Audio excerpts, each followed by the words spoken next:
بنی اسرائیل کے 99 افراد کے قاتل کی توبہ کا واقعہ۔ بخاری و مسلم میں بنی اسرائیل کے ایک قاتل کا واقعہ نقل کیا گیا ہے۔ حضور اکرم صلی اللہ علیہ وآلہ وسلم نے اللہ کے ہاں توبہ کی قبولیت سے متعلق صحابہ کرام کے سامنے بنی اسرائیل کے ایک قاتل کا نہایت خوبصورت اور ایمان افروز واقعہ بیان فرمایا کہ بنی اسرائیل میں ایک شخص چوری، ڈکیتی اور قتل میں بہت مشہور تھا۔ وہ نہایت معمولی سی بات پر قتل کر دیتا تھا۔ ہوتے ہوتے اس کے ہاتھ سے 99 افراد کا قتل ہو چکا۔ اس کے بعد اس کے دل میں احساس پیدا ہوا کہ مجھے بھی تو اللہ کے ہاں جانا ہے۔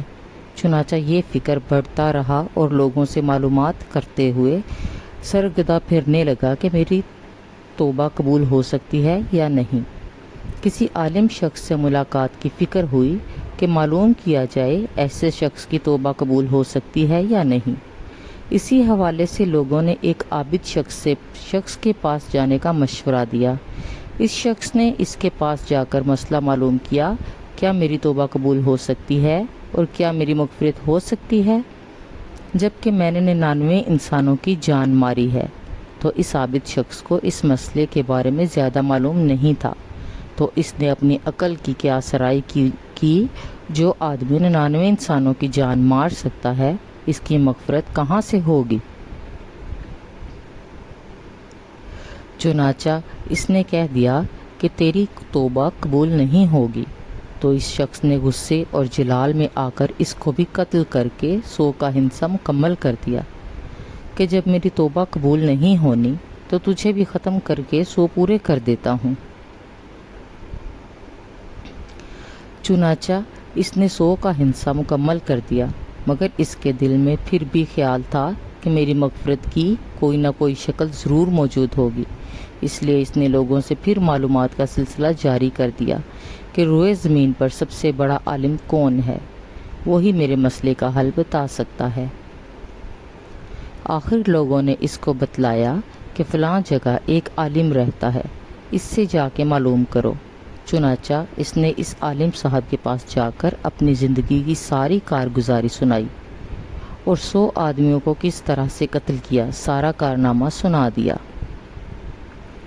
معلوم کیا کہ اب بتلائے کہ میری توبہ قبول ہو سکتی ہے یا نہیں۔ کیا اللہ کے ہاں مجھ جیسے گناہ گار کے لیے بھی مغفرت کا کوئی خانہ ہے؟ تو اس عالم صاحب کو چونکہ علم تھا تو اس نے بتلایا کہ تیرے گناہ معاف کرنے میں اللہ کے ہاں کوئی رکاوٹ نہیں۔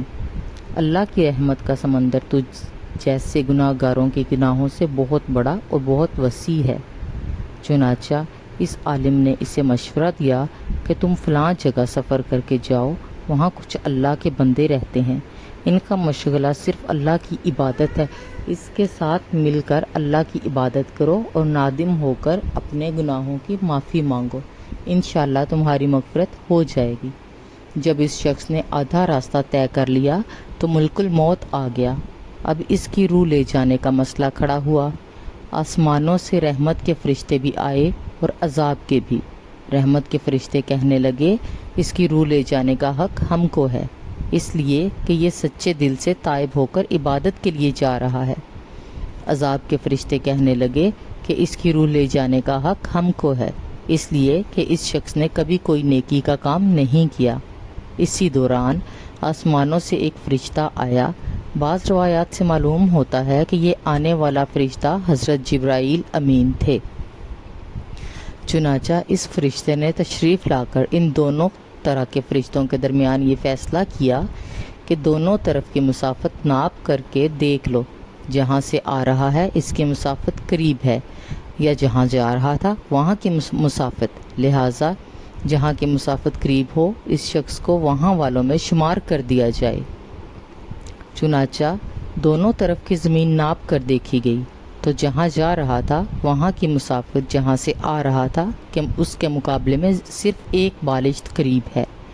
چنانچہ فیصلہ ہوا کہ مقامی مسیحت سے مقام عبادت صرف ایک بالشت قریب ہے، اسی لیے رحمت کے فرشتوں کو اس کو لے جانے کا حق حاصل ہوا۔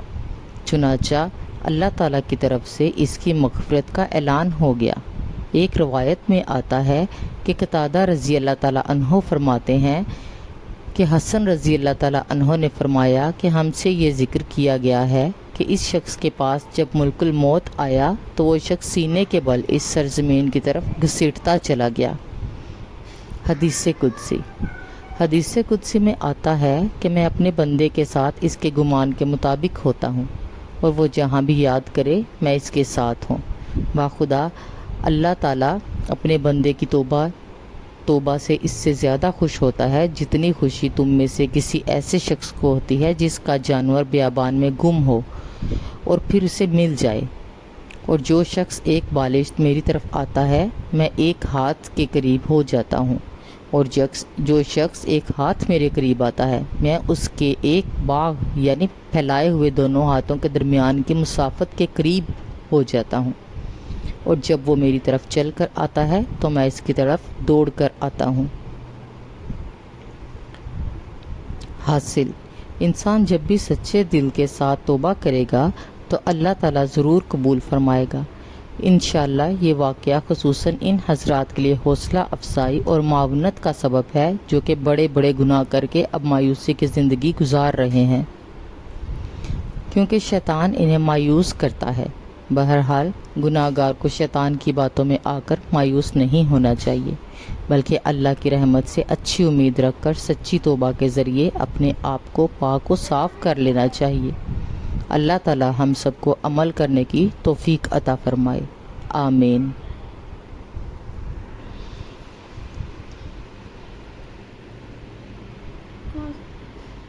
چھوٹے بچے کی بات